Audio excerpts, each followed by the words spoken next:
Okay, I just thought I'd do a quick video for this week, Science Week 5, Scratch. So I'm going to start out pretending like you would be the kids, and I would ask you, what are some purposes of our skin? Hang on just a minute, buddy. What are some purposes of our skin? And I'd let them talk about skin. And I might ask, has anyone ever damaged their skin? And what happened, how did you damage your skin? And what happened to that area over time? And someone might actually have a scab. How exciting that would be.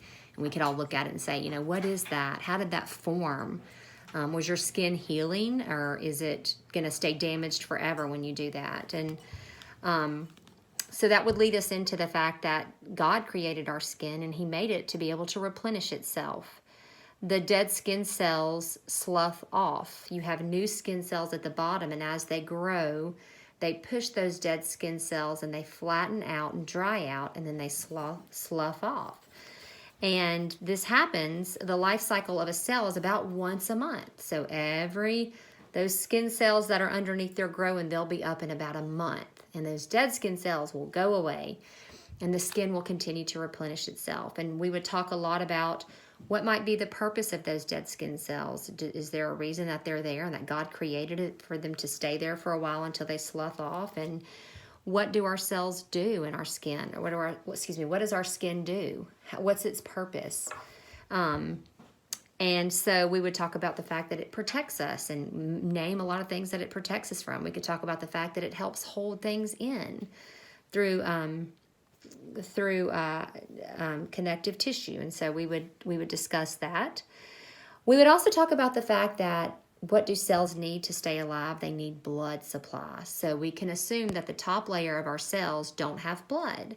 And the reason that those dead skin cells don't have blood, and the reason that's important is because when we scratch our cells, we don't bleed because those dead skin cells don't have blood supply. And so that is important. I would also talk about the fact that you can't see skin cells unless you're looking underneath a microscope. So they're falling off whenever I do anything with my hands, they're falling off. But I can't see them because they're microscopic.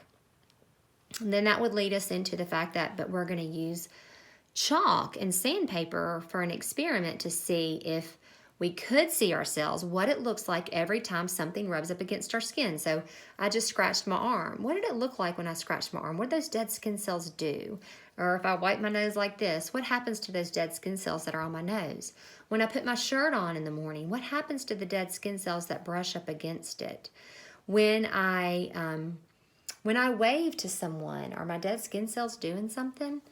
And so we are going to use sandpaper and chalk to demonstrate what it looks like every time something rubs up against our skin cells, our dead skin cells. So we're going to have a little piece of black construction paper. They're going to have half a piece of chalk. You're going to break that chalk in half, and they're going to have a little piece of sandpaper, and they're just going to lightly scratch it.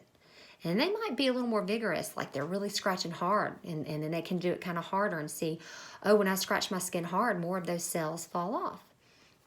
And y'all can discuss that. And that would lead us into then, after we're done with that, we would talk about what is an organ, because our skin is our largest organ, and we can name some of our other organs. We have hearts, we have lungs, we have diaphragm. We talked about that last week. Those are all organs. We have a brain. We talked about that last week too. And organs are made up of tissue, and the tissue is made up of cells. So we can kind of go from organs to tissues to cells and go down on it and say that all the cells of a certain type of tissue, they're all the same. And all that tissue is the same to make up the organ, okay? And so that's how my heart is different from my brain, because the cells that made up the tissue that made up the heart are different from the cells that made up the tissue that made up the brain.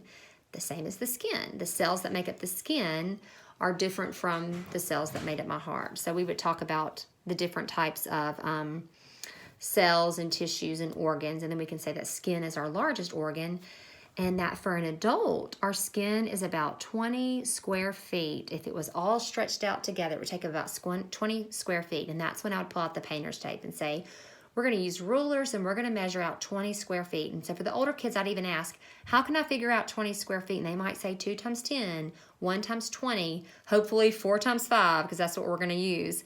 For the younger kids, I would go ahead and draw it on the board and show. If I had 4 feet on this side and 5 feet on this side, and you can draw the little squares, the little grids, the arrays, and show them that's 20 square feet.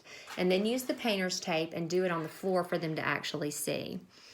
And then I would show them the diagram, hang on just a minute, Olive, of the skin that I gave you copies of, and you can talk about the different layers and what their purpose might be. What might be the purpose of the fat layer? Where are the sweat glands? Where are the hair follicles?